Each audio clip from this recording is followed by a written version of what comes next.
Okay, Caroline. So after reading through your poems, I think the strongest one that you have, and the one that I would recommend revising for the contest, is your Identity and Mask poem called They. Um, I like that it starts with someone sort of building you. Um, it seems to be something that you would say your parents are doing, because your parents do really sort of shape who you become. I wonder if you take a look at the Pygmalion myth, um, the notion of um, there's this man who like creates this statue and he falls in love with the statue, and I think the statue comes to life. It's been a while since I've read it, but the notion of like falling in love with what you create. But this is sort of in some ways like Pygmalion gone wrong. But I think if you take a look at that and just see that to see sort of archetypally where this story sort of lives, that could be interesting for you to consider either as a form of what you write as a contrast to that, or something else. I would spend more time, sort of that first stanza, really kind of fleshing out how they build you, and maybe what tools they use and how it, right, to like to be chiseled would be really different than to be sculpted. And you say sculpted, and then it seems like they paint. I guess they paint over what they sculpt.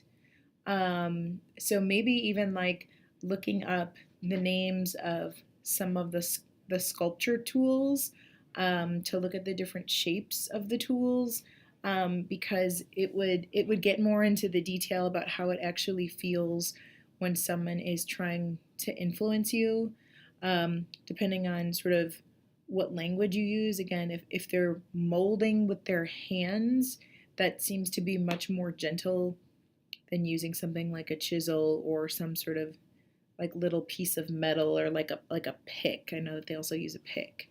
Um, anyway, I think fleshing that out a little bit more, would be good. And when you say like attached blonde hair to my head, it might be interesting if it's not like a wig, but like some other art. Like an artist would never, most artists wouldn't put wigs on their sculptures, right? But like, how would they sculpt hair?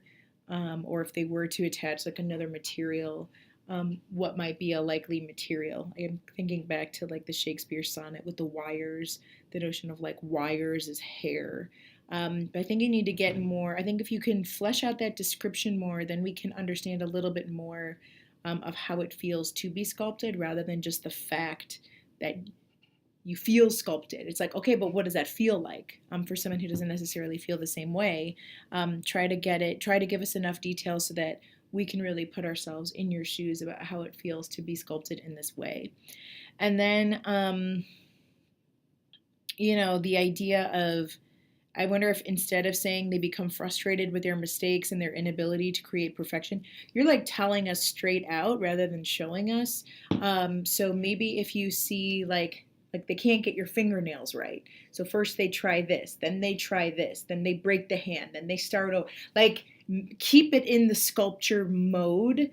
You get out of that mode in stanza two, so you need to keep it and help us see their frustration rather than just tell us that they're frustrated. um, and then when you get to like they throw me on the ground and watch me crumble, it becomes very dramatic all of a sudden. And I wonder if instead, if you have them walk away, that seems to be more likely, or put a sheet over you and throw you in the corner of the studio and then start another sculpture or something. Like, I like the idea of like being discarded in some way because it didn't end up, the sculpture was not perfect, but the idea of like destroying the whole thing, it just seems super dramatic in this like high school drama kind of way. And I think that you have a real opportunity to reach your audience, with this idea. And you got to remember, your audience is not another high school kid, right? um, I've judged for the contest before. It's for English teachers, it's grad students, it's writers. It's people who write themselves. So to do this big dramatic move um, kind of undermines the whole idea, and I think it's a really good idea what you have for the rest of this poem. So I would say change that. Don't just like, I don't like you, I'm gonna kill you. That's kind of what you're doing here. Um, yeah, and I think if you have that change, then the rest of the poem is going to change on its own. So basically, great idea. I really like how you're starting it. And I'm curious to see what you end up doing with it and how you revise it.